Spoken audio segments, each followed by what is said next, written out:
Alô, comunidade, eu sou Rodrigo Viana e esse é o ICL Urgente, começando agora com as principais notícias do Brasil e do mundo, sempre às 5 horas da tarde, o seu horário, o seu novo horário, né? Nós vamos completar 3 meses com o ICL Urgente aqui ao vivo, sempre às 5 horas. Sempre com a gente, Laura Couto, na redação do ICL. Olha a turma ali também já preparando o N2 logo atrás, né, Laura? Boa tarde para você. Boa tarde, Rodrigo. Bastante notícia quente nessa terça-feira. Boa tarde para todo mundo que está nos assistindo. É isso, Laura. Boa tarde para você que mora nesse país em que uma condenada bolsonarista, aquela que saiu com um revólver na mão no meio da rua, a condenada Carla Zambelli, escapou do país, desafiando o STF. É mais nesse caso, mais uma bolsonarista em fuga. Tem o Léo Índio, tem a Carla Zambelli, no caso do Bolsonaro, está em fuga também, apesar de não ter sido condenado por enquanto. Já nós vamos falar mais sobre a Carla Zambelli, que é a grande notícia desta terça-feira. Mas antes, STF. Novidades, né? Hoje o Supremo Tribunal Federal liberou os vídeos dos depoimentos das testemunhas de defesa no processo que investiga justamente a tentativa do golpe de Estado. A gente vinha falando aqui que as oitivas, né, os depoimentos, não foram transmitidos ao vivo, mas foram gravados e eram públicos. Heloísa Vilela, por exemplo, outros repórteres e repórteres de vários meios de comunicação acompanharam esses depoimentos. Hoje, os depoimentos foram liberados, né? As gravações foram liberadas. A gente separou aqui 2 trechos, do Aldo Rebelo e do brigadeiro Batista Júnior, ex-comandante da Aeronáutica. Vamos começar pelo embate de Aldo Rebelo com o ministro Alexandre de Moraes, que deu voz de prisão para o Aldo Rebelo naquele dia. Vamos acompanhar aqui na tela. Quando alguém diz estou frito, não significa que esteja dentro de uma frigideira. Quando alguém diz estou apertado, não significa, naturalmente, que esteja sendo submetido a algum tipo de pressão literal. Então, quando alguém diz estou à disposição, a expressão não deve ser lida literalmente. E principalmente... Aldo, o senhor, por favor, o senhor estava na reunião quando o almirante Garnier falou essa expressão? Não. Então o senhor não tem condições de avaliar a língua portuguesa naquele momento. Atenha-se aos fatos. Doutor Demóstenes, por favor. Em primeiro lugar, a minha apreciação da língua portuguesa é minha. E eu não admito censura na minha apreciação sobre a língua portuguesa. Se o senhor não se comportar, o senhor vai ser preso por desacato. Eu estou me comportando. Então o senhor se comporte e responda a pergunta. Simplesmente. Eu estou respondendo a pergunta do advogado. Responda, então. É possível ou não o almirante Garnier determinar as tropas na rua sozinho? Essa é a pergunta. Sim ou não? Não, eu não posso responder sim ou não. Então, a próxima pergunta, doutor Demóstenes. Olha, eu achei curioso porque, bom, primeiro que a gente pode observar a cara do Jair Bolsonaro. Ele é réu, estava acompanhando as testemunhas, a gente observa, ele ficou impassível até. Eu achei que ele ia dar um meio sorriso, ia levantar a sobrancelha, mas reagiu muito pouco, né? O Jair Bolsonaro no momento em que o Xandão dá essa dura no Aldo Rebelo. Né? Mas eu achei curioso que o Aldo Rebelo começa a fala muito relaxado, dizendo: quando alguém diz que está frito, não quer dizer que está na frigideira. E logo depois ele se colocou numa situação que a gente poderia dizer: Aldo, você está frito se continuar assim. Não é? De certa maneira, foi o que aconteceu ali, uma dura, que a gente já tinha lido, a Heloísa Vilela já tinha descrito para a gente, mas aqui a gente sentiu a tensão, foi até o momento, né, a hora de mais tensão nesse julgamento no STF. Eu até acho, olha, eu não tenho motivo para defender o Aldo Rebelo, mas eu acho um pouco abusivo. A pessoa está respondendo, ela pode compor um raciocínio, não é obrigada a responder sim ou não. Eu acho que não. Apesar de achar que o Aldo Rebelo faz um papelão, sujeito que já foi comunista e hoje está ali de braço dado com os bolsonaristas. Mas essa é uma longa história. Vamos ver o depoimento de Batista Júnior, que confirmou a ameaça de prisão de Jair Bolsonaro naquelas reuniões com os chefes das forças. Vamos acompanhar. Esse é menos espetacular, assim, né? Mas é mais importante do ponto de vista do julgamento, esta fala de Batista Júnior. Vamos lá. Em momento algum, o presidente Jair Bolsonaro colocou desta forma que estava objetivando um golpe de Estado. Exatamente, que ele não falou. Mas, durante as discussões, nós começamos a imaginar que os objetivos políticos de uma medida de exceção não eram para garantir a paz social até o dia 1º de janeiro. E foi dentro deste contexto que o general Freire Gomes colocou, ou seja, não foi em resposta a uma colocação que o presidente daria um golpe, mas foi no âmbito desta discussão de possíveis estados de exceção sem os pressupostos necessários para que eles sejam feitos. Tá aí a fala, com muita calma, né? Com muita tranquilidade. O almirante Batista Júnior, a paisana, não estava usando farda, e o Bolsonaro ouvindo ali quietinho, e ele diz, houve sim um momento em que o Freire Gomes, general, disse que se insistisse nessa história de estado de exceção, poderia ser necessário caminhar para uma prisão do presidente da República. No ICL Notícias, segunda edição, nossa equipe vai trazer mais trechos e mais análise sobre esses vídeos liberados hoje pelo STF. Nós mostramos 2 aqui e o N2 vai trazer outros trechos. Você aguarda e a gente vai ter tudo isso ao vivo aqui no ICL. Bom, hoje o STF anunciou também que as sessões de depoimentos dos réus, ou seja, Bolsonaro, General Heleno, Braga Neto, etc., essas sessões serão transmitidas ao vivo pela corte. Então, as testemunhas, não houve transmissão, foi tudo gravado e vazou, né? Vazou não, foram liberados só hoje. Não foi vazamento, foi liberação oficial. No caso dos réus, as sessões vão ser transmitidas. Elas estão previstas para acontecer a partir da próxima segunda-feira, a partir das 14 horas, e podem durar até o dia 13 de junho.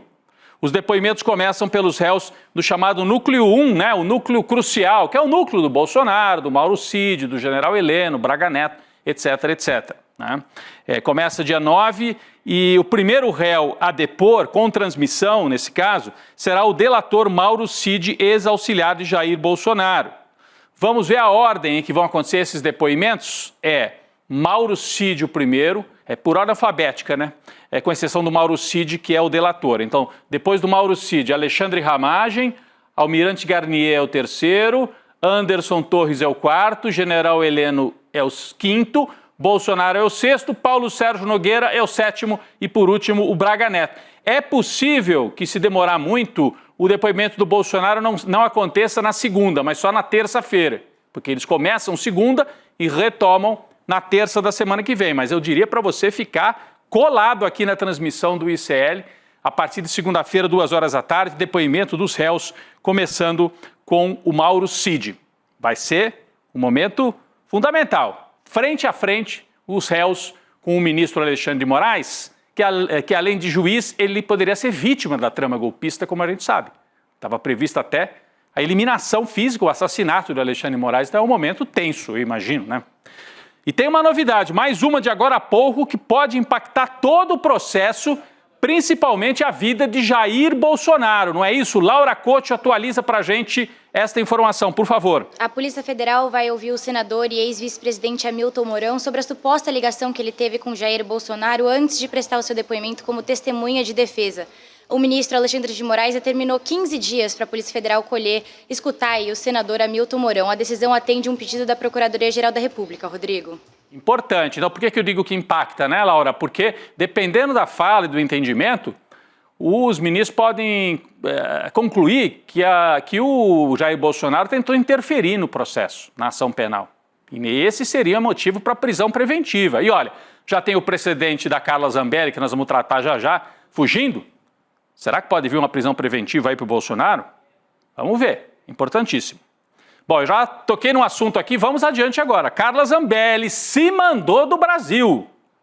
Ainda não se sabe exatamente o paradeiro da deputada, Tudo indica que ela deixou o país pela fronteira com a Argentina. E a Carla Zambelli deu uma entrevista agora há pouquinho, eu estava escutando, para a CNN Brasil, informando que está nos Estados Unidos.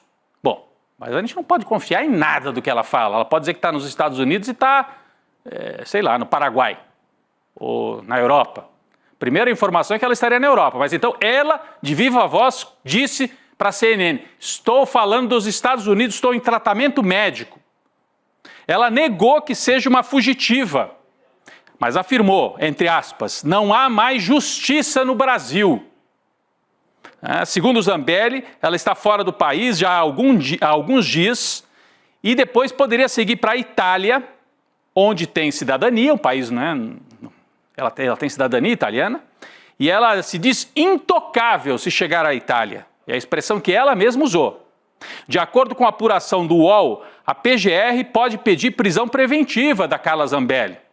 Caberá ao STF decidir sobre a prisão, que pode não ter resultado prático, né? Se ela estiver na Itália, tem cidadania italiana, difícil que é a Itália, talvez impossível, que aceite mandar a Carla Zambelli aqui para o Brasil. A fuga acontece depois dela ser condenada pelo STF a 10 anos de prisão e também a perda do mandato por invadir os sistemas do CNJ, naquele episódio que envolvia também o hacker. Zambelli negou que esteja abandonando o país definitivamente. Ela diz assim, entre aspas, gostaria de deixar evidente que não é um abandono do país, muito pelo contrário, é resistir, é continuar falando o que eu quero falar. Então ela joga na confusão propositalmente. Ela diz, eu não estou fugindo, mas não tem justiça, mas eu estou resistindo, mas eu estou fazendo tratamento médico nos Estados Unidos, já fiz outras vezes. Ela deixa no ar. Por isso que eu digo, não dá para confiar em nada do que diz a Carla Zambelli, a não ser o fato de que ela está fora do Brasil. Laura Couto tem mais informações. Laura. Piada, né, Rodrigo? Não dá para confiar mesmo. Eu trouxe mais algumas informações. A deputada federal Carla Zambelli, ela teria decidido deixar o país depois de ouvir de aliados que ela não tem chance nenhuma de escapar da prisão, que na melhor das hipóteses ela podia conseguir um regime semiaberto. A informação é da coluna da Raquel Landim do UOL. Uma outra informação, depois dessa fuga da Zambelli, o advogado dela, o Daniel Bialski, decidiu deixar a defesa. Segundo ele foi apenas comunicado pela deputada que ela estaria fora do Brasil para dar continuidade a um tratamento de saúde. Agora, os ministros do Supremo Tribunal Federal, uma outra informação, os ministros do Supremo Tribunal Federal, ouvidos pelo jornal Valor, afirmam que a Zambelli pode ter a prisão decretada e mais, Rodrigo, ter o nome incluído na Interpol, se ficar comprovado que ela realmente deixou o Brasil para fugir de uma eventual condenação. Para quem não sabe, a Interpol emite alertas para que outros países possam deter pessoas consideradas criminosas. Agora, para finalizar, para a CNN, Rodrigo, em entrevista, a Zambelli disse que tem vontade de terminar o seu mandato e que, caso a ação penal seja suspensa, ela vai voltar para o Brasil. Tá vendo, Laura? Ela vai emitindo sinais contraditórios, né? Para não permitir que se conclua exatamente qual é a estratégia dela. Vamos lembrar que a Zambelli está condenada, que a Zambelli teve o passaporte brasileiro apreendido, mas o italiano não. Para cruzar para a Argentina, ela não precisou nem de passaporte, se foi esse mesmo caminho. Pode ter saído com a carteira de identidade, Mercosul. Depois, para voar para os Estados Unidos, pode ter usado o passaporte italiano, né? Então ela está com o passaporte italiano na mão e já deu a letra. Na Itália eu sou intocável. Né? É uma estratégia arriscada. Ela também trocou as redes sociais dela, passando para o nome da mãe dela, que ela pretende que seja candidata no ano que vem para herdar aí o que ela considera o patrimônio político da família da Carla Zambelli. A gente tem as reações, né? O líder do PT, Lindbergh Farias, disse que vai pedir alerta vermelho para a Interpol para localizar, prender e extraditar a Carla Zambelli. E o Lindbergh disse também que é necessário ficar de olho no Jair Bolsonaro. Ele não tem dúvidas, o deputado, líder do PT, de que o ex-presidente pode seguir o mesmo caminho. Então é bolsonarista fugindo para tudo que é lado. Fugindo para tudo que é lado. É a fuga, não é das galinhas, mas dos bolsonaristas, não é? Vamos continuar acompanhando essa história. A Carla Zambelli vai concluindo a carreira política dela. Isso a gente tem certeza com esta atitude. Bom, hoje o presidente Lula voltou a criticar as manifestações do governo dos Estados Unidos contra a atuação do ministro do Supremo, Alexandre de Moraes.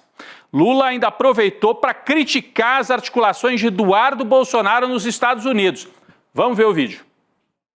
É inadmissível que um presidente de qualquer país do mundo dê palpite sobre a decisão da Suprema Corte de um outro país. Se você concorda ou você não concorda, silencie, porque não é correto você dar palpite. O multilateralismo foi uma das coisas mais extraordinárias criadas depois da Segunda Guerra Mundial. E é importante a gente respeitar. E como eu gosto de respeitar, eu gosto de ser respeitado. Tá? Então, por enquanto, o que nós temos é fala de pessoas, sabe? Mas pode ficar certo que o Brasil vai defender não só o seu ministro, mas defender a Suprema Corte. O que é lamentável é que um deputado brasileiro, filho do ex-presidente, está lá a convocar os Estados Unidos para se meter na política interna do Brasil. É isso que é grave. É isso que é uma prática terrorista. Aí ele usou a palavra, isso que é uma prática terrorista, isso que é grave, né? O ataque que Eduardo Bolsonaro promove de fora para dentro do Brasil. Que patriotas são esses, diz o presidente Lula. A fala de Lula também faz referência a um ofício que o governo brasileiro recebeu dos Estados Unidos. Por isso que ele diz, não vem dar palpite aqui não. Porque os Estados Unidos mandaram um ofício falando sobre a atuação de Moraes. Bom, como se o Lula fosse chefe do Moraes, eles não sabem que existem 3 poderes separados? Sabem, mas jogam na confusão. O documento lá da Casa Branca foi uma resposta dos Estados Unidos às decisões judiciais que resultaram no bloqueio de redes sociais americanas no Brasil.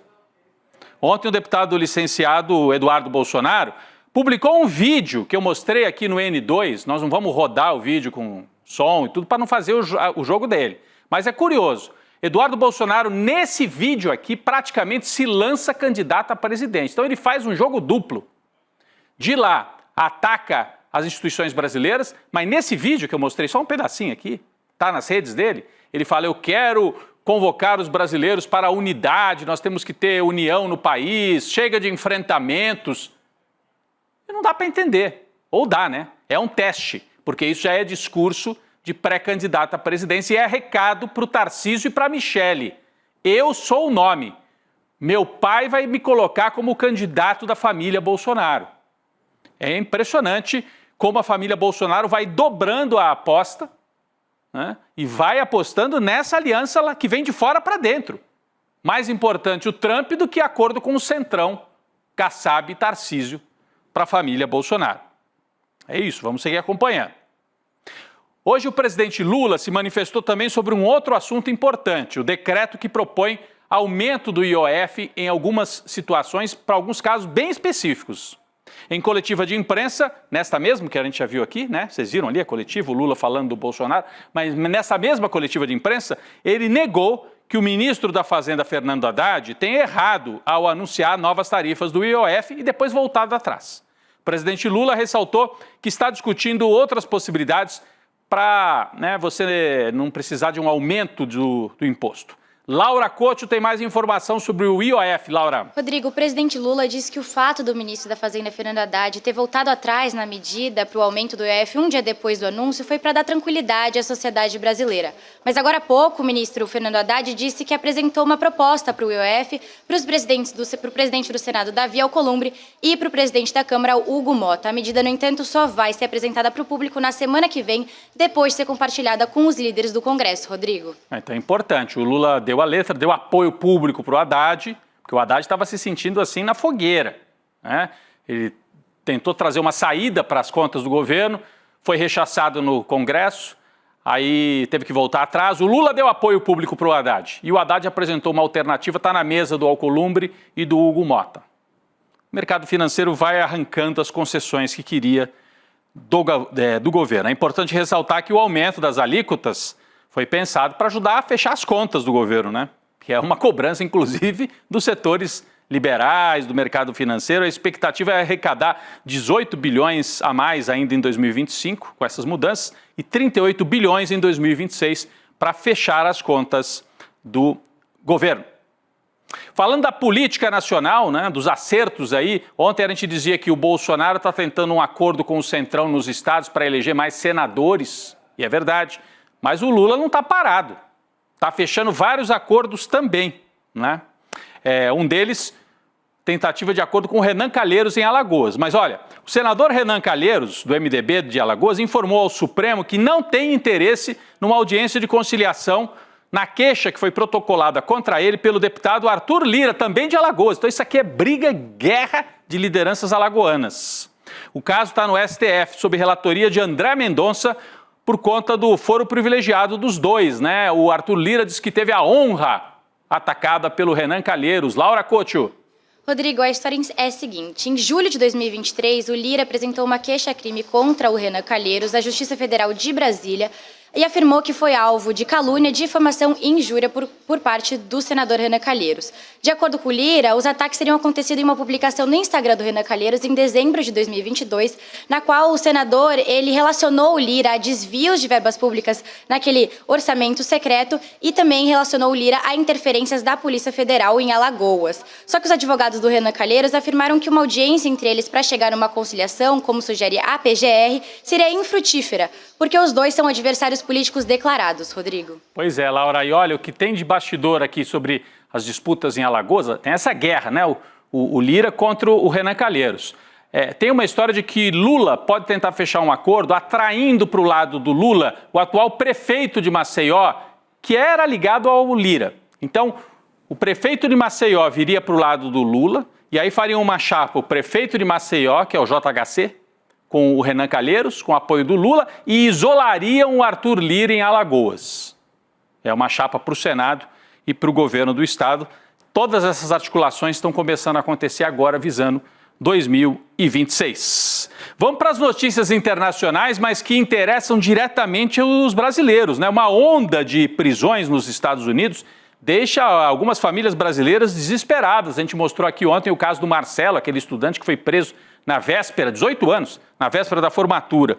De acordo com o Jamil Chadio, agora é uma brasileira residente na região de Boston, que teme ser deportada. Ela vive de forma irregular no país. A maior preocupação dela, segundo a matéria que o Jamil traz para a gente hoje, é ser separada do filho, que não tem documentos brasileiros. Então você imagina ela poder ser mandada de volta para o Brasil e o filho não vem junto com ela. Ela diz o seguinte, tenho muito medo de ser deportada e meu filho ficar para trás. Ele não tem nada de documento brasileiro. Se eu for deportada, vão querer deixar meu filho, eu não vou aguentar isso. Nesta semana, a Casa Branca determinou que 3.000 prisões sejam realizadas por dia. Eles têm uma meta, assim, prende 3.000. Tem que prender 3.000 por dia, para garantir a promessa de Trump de promover a maior deportação em massa da história do país, que foi o que ele prometeu na campanha eleitoral. Terror, era do terror sob Trump para os brasileiros, para os latino-americanos, para os imigrantes em geral que vivem lá nos Estados Unidos. E a ofensiva contra a imigração, atenção, hein? Não acontece só nos Estados Unidos. Do outro lado do Atlântico, o governo português informou que em pouco mais de um mês, o número de imigrantes com pedidos de residência rejeitados praticamente dobrou, né? Do total de 18.000 estrangeiros que tiveram o pedido de residência rejeitado, 5.300, desculpa, tirar aqui a manchete, eu ia justamente mostrar, 5.300 são brasileiros. Então, desses 18.000 que estão ameaçados de ser mandados embora, 5.300 são brasileiros. Segundo informou o jornal Público, o jornal português, eles vão receber as notificações para deixar o país voluntariamente, mas se necessário, o governo português promete usar a força também. Laura Couto tem mais informações. O ministro Antônio Leitão Amaro diz que a Agência para a Integração, Migrações e Asilo está notificando cerca de 2.000 imigrantes por dia para que saiam de Portugal. A declaração foi dada durante uma conferência de imprensa para detalhar o balanço do primeiro ano de vigência do Plano para Ações de Imigração. Segundo o ministro, as notificações dos imigrantes devem sair de Portugal começaram a acelerar já na semana passada. De acordo com a lei portuguesa, depois de serem notificados, os imigrantes têm entre 10 a 20 dias para deixar o país, no caso Portugal, Rodrigo. E tudo isso tem a ver com o avanço da extrema-direita em Portugal. O partido Chega ficou aí em segundo lugar na última eleição e aí a centro-direita ganha a eleição, mas para tentar diminuir a força do discurso da extrema-direita, começa a adotar políticas migratórias duríssimas contra a gente do mundo inteiro. Eu vou falar agora de América Latina, pessoal, a Bolívia, hein? Bolívia. Ontem foi grande destaque aqui no ICL a entrevista com Evo Morales. Hoje, né, uma entrevista exclusiva ao Leandro Demore. Hoje, os apoiadores do ex-presidente Morales realizaram manifestação de rua, pedindo a renúncia do atual mandatário Luiz Arce e reforçando a candidatura de Morales, que por enquanto está impedido de ser candidato lá pela Corte Suprema da Bolívia. Os atos de rua foram registrados na capital La Paz e no reduto político de Morales, Cochabamba, outra cidade importante da Bolívia. Na capital La Paz, os manifestantes bloquearam ruas e avenidas e foram até a sede do governo exigir a saída de Luiz Arce, que era aliado de Evo Morales, mas está rompido com ele. O principal motivo para os protestos é crise econômica, que dá sinais de se agravar no país, inflação acelerada, problemas de abastecimento, são algumas das questões. Os protestos já duram uma semana. Parece que o atual governo boliviano está disposto a perseguir opositores. E nós tivemos um sinal disso na noite de ontem para hoje. O advogado brasileiro Valber Agra, que foi quem ajudou a intermediar a conversa do Evo Morales com o ICL, a entrevista, o Valber Agra foi expulso da Bolívia. Eles entenderam, está muito próximo do Evo Morales. Põe para fora da Bolívia. Laura Couto tem mais informações sobre isso. O advogado Valber Agra chegou hoje de manhã em Lima, na capital do Peru, depois de praticamente ser expulso da Bolívia pelo presidente Luiz Arce, o Lúcio. O Agra, ele liderou um grupo de juristas que fez uma análise técnica e desqualificou as decisões judiciais do Tribunal Constitucional da Bolívia. A corte tornou inelegível o ex-presidente boliviano Evo Morales, que tem a intenção de se candidatar à presidência de novo. Ontem à noite, o Valber Agra, ele denunciou que estava sendo ameaçado no aeroporto de La Paz, Rodrigo. É isso, Laura, eu até publiquei nas minhas redes, o Eduardo Moreira, o Leandro Demore, a gente publicou nas redes, os jornalistas aqui do ICL, mostrando um vídeo do Valber Agra, contando que quando ele veio lá da região onde o Evo Morales está numa barricada num sindicato lá na região de Cochabamba. Quando o Valber Agra, brasileiro, sai da região lá onde ele estava com o Evo e vai para a capital, ele é cercado pela polícia, dão uma intimada, você tem que sair da Bolívia, você tem que ir embora, ameaçaram. Ele até falou, olha, eu peço ajuda para garantir a minha integridade física. Mas ele conseguiu voar, como disse a Laura, de manhã, na manhã de hoje, ele já chegou ao Peru, voando, portanto, de La Paz para Lima, no Peru, e está em segurança o doutor Valber Agra, que também colabora sempre aqui com o ICL, e é o responsável por deixar o Bolsonaro inelegível. Foi ele que conseguiu as ações lá no TSE. Eu vou para uma atualização importante aqui no mundo da cultura, né? Um dos maiores ídolos brasileiros, o compositor e cantor Chico Buarque passou hoje por uma cirurgia neurológica no Hospital Copstar, em Copacabana, no Rio de Janeiro. Está aqui a manchete do ICL Notícias. Chico Buarque passa por cirurgia de aneurisma, né? Foi conduzida pelo neurocirurgião Paulo Niemeyer. Lembrando que o Chico tem 80 anos. Essa semana mesmo participou do show lá do Gilberto Gil, fez uma participação. Os dois cantaram Cálice juntos. De acordo com a assessoria do hospital e a assessoria do próprio Chico Buarque, foi um pequeno procedimento para aliviar a pressão intracraniana, que já estava programado esse procedimento, não foi de emergência, segundo a assessoria do Chico. O procedimento foi realizado com sucesso, Chico Buarque passa bem e o cantor deve ficar sob supervisão médica e ter alta nos próximos dias. Você estava vendo a imagem de quando o Chico foi receber o prêmio Camões, né? Prêmio importantíssimo, que foi dado na época do Bolsonaro. O Bolsonaro se recusou a assinar, porque tinha que assinar Brasil e Portugal. Aí o Chico falou, não precisa. Para mim é um segundo prêmio, o Bolsonaro não assinar. E aí depois ele foi receber o prêmio, depois da derrota do Bolsonaro. Chico Buarque, a gente deseja aqui que, né, se recupere rapidamente e esteja de volta aí para sua carreira brilhante na música e também na literatura.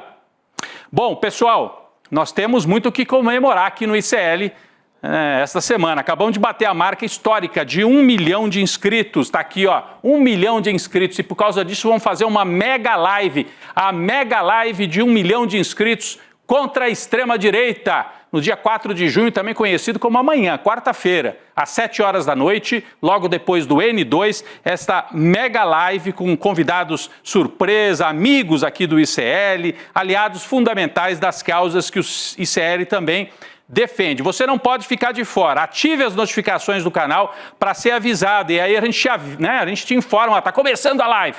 e aí você acompanha esta live, que é uma comemoração. E pedimos, se você ainda não é inscrito no nosso canal, passamos de 1 milhão já, então vá lá também, ajude. Quem sabe a gente em breve está comemorando 1.100.000 já. Mas amanhã, 7 da noite, mega live de 1 milhão de inscritos. Não perca, tá feito o convite aí para você. Laura, obrigado mais uma vez pela participação, pela parceria aqui ao vivo no ICL Notícias. Já já o N2 trazendo mais vídeos. Viu, Laura? Obrigado.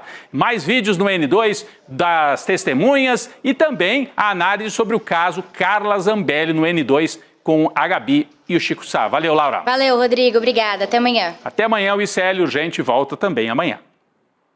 1,5 milhão de reais. Esse é o investimento que o ICL vai fazer em projetos de impacto. Mais de 1.000 empresas do país inteiro entraram na disputa para ter seus negócios transformados. Mas só 7 empresas vão ser escolhidas. 4 empresas recebem R$125 mil, 2 empresas recebem R$250 mil e uma empresa vai receber um investimento de R$500 milhão. Não é matemática, não é cálculo, é conhecimento do seu negócio, porque cada negócio é um negócio. Uma coisa que venda bem e que o consumidor queira comprar. Tantas frentes no negócio. Em qual focar? Muito orgulhoso disso que a gente está construindo junto, sabe? Isso tudo é muito especial. Quanto mais você fica nervoso, mais você trava o seu cérebro. Explorar um pouco nessa visão de marketing digital. E eles vão decidir se cada empreendedor passa ou não passa para a próxima fase. Tem gente que não sabe o buraco que tá. Eu queria lembrar que empreender é coisa séria, investir é coisa séria. É um momento difícil, mas o jogo precisa seguir.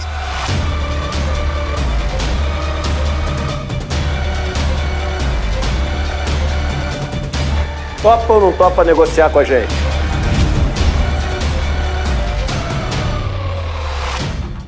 Quer saber como as notícias do dia impactam o seu bolso? Então cola comigo no Mercado Investimentos. Durante a semana eu explico os movimentos da economia e o mais importante, como isso bate na porta da sua vida. No preço da gasolina, dos juros do cartão, do aluguel e do carrinho de compras. E eu queria te perguntar, o preço subiu mesmo? Porque as pessoas estão cautelosas e receosas com os preços. Elas acham que a inflação vai subir e aumenta essa desigualdade. De segunda a sexta-feira, ao vivo, das 11 às 11h30, um panorama econômico do Brasil e do mundo no canal do ICL Notícias. A informação que faz a diferença no seu dia.